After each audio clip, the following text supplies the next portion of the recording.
Halo, assalamualaikum warahmatullahi wabarakatuh. Ketemu lagi dengan saya Bi dan Siti. Nah, di sini saya akan menjelaskan mengenai tanda bahaya pada persalinan. Saya berpanduan dengan buku KIA tahun 2023. Ibu-ibu bisa lihat buku panduannya itu di sini tahun 2023. Nah, kalau misalnya ibu mau lebih lanjutnya, tahu lebih lanjut, boleh buka halaman 26. Di situ ada tanda-tanda bahaya. Nah, yang perlu kita tahu, yang perlu kita ingat, kehamilan cukup bulan atau kehamilan matur itu di usia kehamilan 37 sampai 40 atau 41 minggu gitu. Nah, kalau misalkan kurang dari 37 minggu itu namanya prematur. Misal 36 atau 35 itu namanya prematur, kayak gitu ya. Jadi kalau misalkan kehamilannya udah 37 minggu itu udah bagus, udah namanya matur. Nah, kalau ada tanda bahaya nih, misal ada pengeluaran darah. Kalau darahnya sedikit, flek, terus ada pengeluaran lendir, itu masih normal. Tapi kalau misal darahnya banyak sampai darahnya itu menetes atau sampai darahnya itu menjalar ke kaki, itu udah namanya tanda bahaya. Ibu-ibu bisa langsung packing aja, terus datanglah ke bidan, kayak gitu kan. Kalau misalkan darahnya itu masih flek, terus mulusnya sedikit, terus ibunya itu masih tenang, itu biasanya pembukanya masih sedikit. Tapi kalau misalkan darahnya udah banyak banget nih, udah kayak gini, boleh nanti langsung datang ke bidan saja. Nah, terus yang kedua itu ada air ketuban berwarna hijau dan berbau nih. Nah, kalau misalkan ada air ketuban itu ini nih, air ketuban itu banyak frekuensinya. Jadi kalau misalkan ada di celana dalam sedikit lembab, itu biasanya cuma lembab aja gitu, jadi kayak keputihan gitu. Tapi kalau misalkan udah banyak banget, itu biasanya air ketuban yang pecah atau rembes, itu bisa jadi. Nah, kalau misalkan udah ada rembesan banyak di celana dalam atau di tempat duduk atau di tempat yang ibu lagi tidurin, banyak banget nih frekuensi airnya, itu biasanya air ketuban. Nah, kalau misalkan air ketuban yang bagus itu warnanya misalkan agak keruh nih, tapi sedikit keruhnya, terus warnanya itu bening ya, bukan putih, warnanya itu bening, terus baunya itu ya bau kayak biasanya aja, kayak gitu. Tapi kalau misalkan warnanya itu keruh banget, terus warnanya kuning, atau kalau enggak warnanya hijau, nah itu hati-hati, itu udah langsung harus ke bidan, soalnya itu kehamilannya udah tua biasanya ya, kayak gitu. Jadi nanti langsung ke bidan aja. Nah, terus yang ketiga, ibu gelisah atau mengalami kesakitan yang hebat nih, kayak gini nih, kesakitan. Ya, namanya persalinan itu pasti nyeri itu pasti, hampir semua yang melahirkan itu merasakan nyeri pada persalinan. Tapi gimana cara mengatasi nyeri tersebut? Nah, kalau misalnya ibu dirasa nyeri, terus ada lagi sakit, terus ada lagi mules, ibu diharapkan itu untuk apa? Tenang. Itu yang pertama banget, itu harus tenang. Kalau misalnya ibunya tenang, si janinnya juga tenang gitu.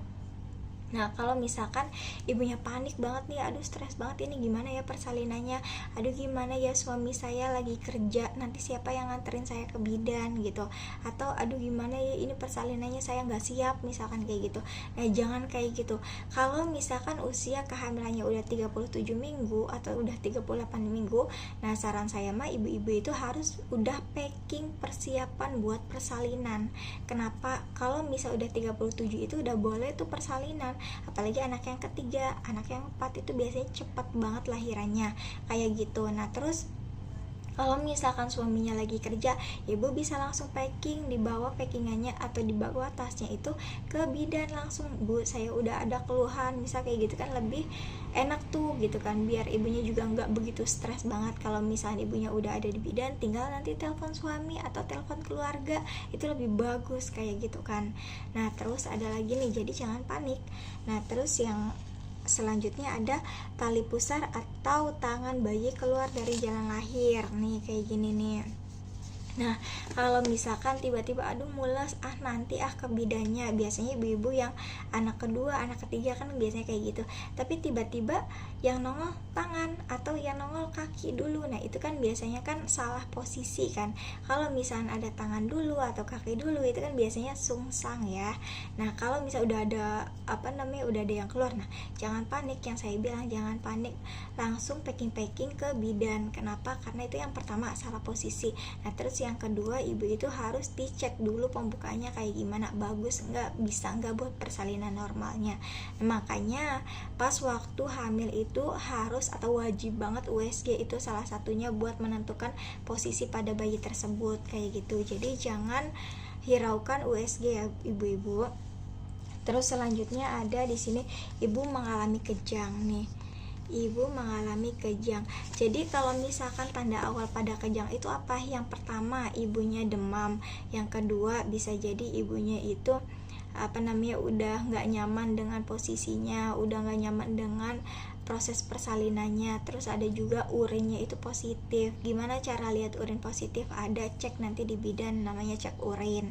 Nah terus bisa jadi karena ibunya itu kecapean juga, jadi timbullah kayak gitu. Tapi biasanya kalau misalkan kejang itu kita bisa lihat dari pas ibu itu lagi hamil. Jadi nanti kan ada dicek tuh, makanya kenapa ibu hamil itu wajib banget cek ke bidan, karena itu buat menentukan kesehatan ibu dan bayinya. Jadi jangan sepelekan, aku mah nggak mau periksa ke bidan, aku mah lebih pengennya di rumah aja, ini udah anak yang kedua, ini udah anak yang ketiga. Jangan kayak gitu, soalnya setiap persalinan itu beda-beda, si anak atau si bayi itu membawanya itu beda-beda. Ada yang pertamanya lama banget, yang keduanya cepat banget, ada yang ketiganya lama banget, yang keempat kok langsung brosot, ada juga yang persalinan pertama langsung ngebrosot, ada, atau langsung lahir tuh ada juga yang persalinan pertama kayak susah banget itu ada. Jadi setiap persalinan itu beda-beda. Nah terus cara mengejan ibu hamil itu beda-beda, cara mengontrol emosinya itu beda-beda, cara mengejannya itu berbeda. Jadi kalau misalkan kita lagi lahiran, fokus aja tarik nafas, buang, relaksasi itu penting banget bagi ibu bersalin. Kenapa? Karena semakin ibunya relaksasi, penurunan bayi itu akan semakin bagus. Yang saya ketahui itu kayak gitu ya. Kalau misalnya saya lagi nolong persalinan, semakin ibunya relaksasi, semakin mulusnya bagus, itu penurunan bayi itu akan semakin cepat. Jadi dia itu akan turun dengan sendirinya. Tapi kalau misalnya ibunya itu ngejennya dengan emosi yang tinggi, terus dengan tingkat kesadarannya yang kurang stabil, terus pengen cepat-cepat lahir, itu biasanya bayinya itu susah buat turunnya. Jadi yang paling penting yang sering saya ingat-ingat itu, ibu hamil itu tidak boleh stres. Terus kalau misalkan lagi ngejan itu tarik nafas, buang, relaksasi, itu sangat penting banget buat kemajuan persalinan, itu jauh lebih bagus kayak gitu. Jadi ibu-ibu kalau misalkan yang tadi itu ada salah satu ibu ketahui kan, kalau misalkan ibu saya ternyata pergerakan janinnya kurang, misal kayak gitu, udah persalinannya udah mau persalinan nggak apa-apa, soalnya kan emang penurunan bayinya udah masuk ke panggul, jadi pergerakannya itu lebih sempit ke bayinya kayak gitu. Tapi kalau misalkan udah ada pengeluaran ketuban, baiknya nanti si ibu itu langsung ke bidan kayak gitu. Intinya 37 minggu itu baju bayi, baju ibu itu udah di packing.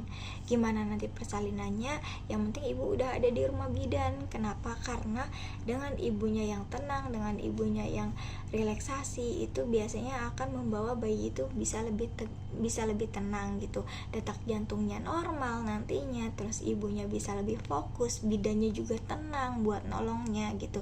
Jadi kuncinya itu ada di mana? Kuncinya ada di ibu sendiri. Kuncinya itu ada di ibu yang mau melahirkan itu sendiri. Buat pendamping itu plusnya, kalau misalkan ada pendamping mungkin ada support sistemnya kayak gitu.